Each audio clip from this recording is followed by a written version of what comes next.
Hello student, welcome back to my channel SM Tutorial Home. আজি মই তোমালোকলৈ বুলি আগবঢ়াব ওলাইছোঁ আমাৰ দশমমান শ্ৰেণীৰ ইংৰাজী পাঠ্যপুথিৰ অন্তৰ্গত a tiger in the zoo নামৰ পাঠটোৰ অন্তৰ্গত মোষ্ট ইম্পৰ্টেণ্ট কুৱেশ্যনছৰ এনচাৰবোৰ। তোমালোক নিশ্চয় জানা যে এইবাৰ সম্পূৰ্ণ নতুন পদ্ধতিত 2025 মেট্ৰিক পৰীক্ষা আৰম্ভ হ'ব। সেই উদ্দেশ্য আগত ৰাখি তোমালোকৰ আহি থকা যিকোনো পৰীক্ষা, unit test, half yearly exam, pre test আৰু মেট্ৰিক পৰীক্ষাত কেনেকুৱা কি ধৰণৰ কুৱেশ্যন আহিব পাৰে A to Z সকলো সামৰি a tiger in the zoo পাঠটোৰ সকলো দৰকাৰী কুৱেশ্যনবোৰ এনচাৰৰ সৈতে তোমালোকলৈ বুলি আগবঢ়াব ওলাইছোঁ। মোৰ বিশ্বাস ইয়াত থকা কুৱেশ্যনছবোৰ তোমালোকে ভালদৰে চালে যিকোনো পৰীক্ষাতে তোমালোকৰ 100% কমন পৰিব। ইয়াৰ PDF-ৰ লিংকটো মই তোমালোকক দি দিম, ভালদৰে চাই লিখি ল'বা। আহা তেতিয়াহ'লে পলম নকৰি আমি a tiger in the zoo নামৰ কবিতাটোৰ কি কুৱেশ্যন হ'ব পাৰে আমি আৰম্ভ কৰোঁ। নাম্বাৰ 1ত তোমালোকে চাবা give the rhyming words. Rhyming words তোমালোকৰ আহিবই, হয়তো MCQটো দিব পাৰে বা কুৱেশ্যন হিচাপেও দিব পাৰে। কাৰ্ছ, ৰেছ, গ্ৰাছ, হাউচ, ফিট এইকেইটা শব্দৰ ৰাইমিং ৱৰ্ড এই কবিতাটোত এইকেইটা ৰাইমিং ৱৰ্ড চালেই হ'ব। শুদ্ধ উত্তৰকেইটা তোমালোকক মই দি দিছোঁ। Answer cars, bars, race, case, grass, pass, house, mouse, feet, beat. Number 2তে তোমালোকে চাবা গিভ দ্য মিনিং, অথবা এই কুৱেশ্যনটো তোমালোকক এনেকৈও দিব পাৰে choose the meaning of the underlined word. এই কুৱেশ্যনটো তোমালোকক দুই ধৰণে দিব পাৰে, MCQ টাইপতো দিব পাৰে গিভ দ্য মিনিং অথবা or choose the meaning of the underlined word. তোমাৰ চোৱা নাম্বাৰ 1তে মই এটা এক্সাম্পল হিচাপে দেখাই দিছোঁ।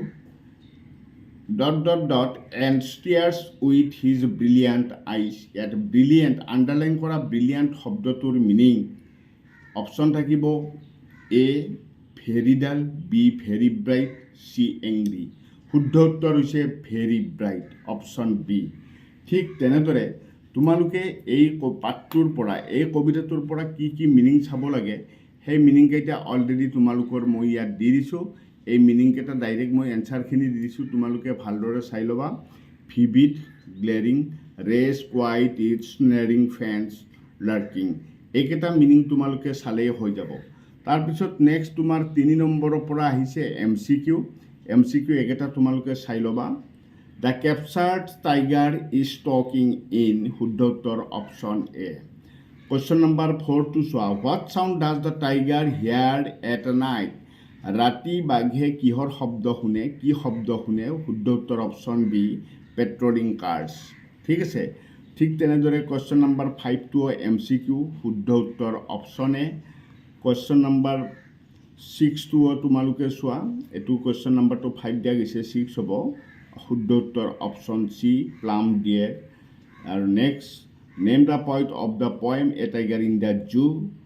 এ টাইগাৰ ইন দ্য জু কবিতাটোৰ কবি কোন, শুদ্ধ উত্তৰ অপশ্যন C। তো এইখিনি তোমালোকে চাই ল'বা। নেক্সট পেজত কি আছে চাই লওঁ, ঠিক আছে। নেক্সট পেজলৈ আহা। নেক্সট পেজত আমি কি চাব লাগিব চোৱা। নেক্সট পেজত এইকেইটা তোমাৰ চোৱা MCQয়ে হয়। শুদ্ধ উত্তৰকেইটা মই ইতিমধ্যে টিক কৰাই দিছোঁ, তোমালোকে ভালদৰে চাই লিখি ল'বা। 7 নম্বৰ চাবা, কুৱেশ্যন নম্বৰ 8, 9 এইবিলাক চব MCQয়ে হয়। মই সুন্দৰভাৱে লাহে লাহে দেখুৱাই গৈছোঁ, তোমালোকে ভালদৰে অলপ এইখিনি বস্তু তুলি ল'বা। ইয়াৰ ভিতৰতে তোমালোকৰ যিকোনো পৰীক্ষাত কুৱেশ্যন থাকিব, MCQ হ'লেও ইয়াৰ ভিতৰতেই থাকিব।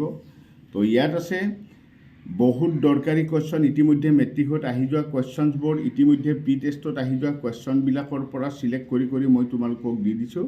তো গতিকে এইখিনি তোমালোকে ভালদৰে চাই ল'বা, ঠিক আছে। ইয়াত কুৱেশ্যন নম্বৰ 14লৈকে আছে, ঠিক আছে। নেক্সট পেজত কি আছে আমি চাই লওঁ, ঠিক আছে। নেক্সট পেজলৈ আহা। কুৱেশ্যন নম্বৰ 15, এইটো MCQ হয়। কুৱেশ্যন নম্বৰ 15টোৰ শুদ্ধ উত্তৰ অপশ্যন B। কুৱেশ্যন নম্বৰ 16 শুদ্ধ উত্তৰ অপশ্যন A। Question number 17 শুদ্ধ উত্তৰ অপশ্যন ডি ব্ৰাইট। Question number 18 শুদ্ধ উত্তৰ অপশ্যন এ। Question number 19 শুদ্ধ উত্তৰ the tiger is locked in a শুদ্ধ উত্তৰ concrete cell. Next question number 22 চোৱা, ঠিক আছে। তাৰে পিছত তোমালোকৰ শ্বৰ্ট কুৱেশ্যন মই দুটা দি দিছোঁ, 21, 22 কুৱেশ্যন নম্বৰ এই দুটা শ্বৰ্ট কুৱেশ্যনো চাবা, ঠিক আছে। তো তাৰপিছত তোমালোকে চাব লাগিব, ইয়াৰ পিছত 2 মাৰ্কছৰ কেইটামান কুৱেশ্যন চাব লাগিব। মই 2 মাৰ্কৰ কুৱেশ্যন কি কি চাব লাগিব তোমালোকক মই দি দিছোঁ, এইটো চোৱা। কুৱেশ্যন নম্বৰ 2 নম্বৰৰ কাৰণে তোমালোকে চাবা, এইটো চোৱা। এইটো আহিল তোমাৰ এইটো কুৱেশ্যন নম্বৰ 23A। কুৱেশ্যনটো তোমালোকে ভালদৰে চাই লোৱা। এটা কুৱেশ্যন মই 4টা ধৰণে দিছোঁ, এই 4টা ধৰণে কুৱেশ্যনটো দিব পাৰে। ইয়াৰ শুদ্ধ উত্তৰটো তোমালোকৰ এনচাৰ এটাই হ'ব। তো কুৱেশ্যনকেইটা গোটেইকেইটা কুৱেশ্যন তোমালোকে ভালদৰে লিখি ল'বা, লিখি লৈ ইয়াৰ এনচাৰ এটাই হ'ব। তো গতিকে এইটো লিখি ল'বা। 23Bটো চোৱা, 23B এই কুৱেশ্যনটোৰ এনচাৰটো চাই লোৱা, ঠিক আছে। নেক্সট পেজলৈ আহা, ঠিক আছে। ইয়াৰ PDF ফাইলটো মই গতিকে দি দিম, PDF ফাইলত গৈ তোমালোকে লিখি ল'ব পাৰিবা। এইটো নেক্সট কুৱেশ্যনটো চোৱা। তো এইখিনি বস্তু তোমালোকে ভালদৰে চাবা টাইগাৰ ইন দ্য জুৰ পৰা। তো ইয়াৰ ভিতৰতে তোমালোকৰ থাকিব, এইখিনিও ভালদৰে চাই লোৱা, ঠিক আছে।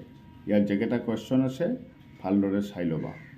এইখিনি কুৱেশ্যনৰ ভিতৰত তোমালোকৰ সম্পূৰ্ণ কমন থাকিব, সম্পূৰ্ণ কমন পৰিব, 100% কমন থাকিব ইয়াৰ পৰাই তোমালোকৰ, ঠিক আছে। নেক্সট লাষ্ট এটা পেজ আছে 24A। 24A তোমালোকে চাই লোৱা, এইখিনি বস্তু চাই ল'বা। 24Bটো চাবা, লাষ্ট এটা আছে 24C। এইকেইটা কুৱেশ্যন তোমালোকে ভালদৰে চাবা। এইকেইটা কুৱেশ্যন তোমালোকে ভালদৰে চালে যিকোনো পৰীক্ষাত তোমালোকৰ কমন থাকিব। ইয়াৰ ভিতৰতে তোমালোকৰ যিকোনো কুৱেশ্যন আহিলে তোমালোকে যিকোনো কুৱেশ্যন কমন পাবা ইয়াৰ ভিতৰৰ পৰাই, ঠিক আছে।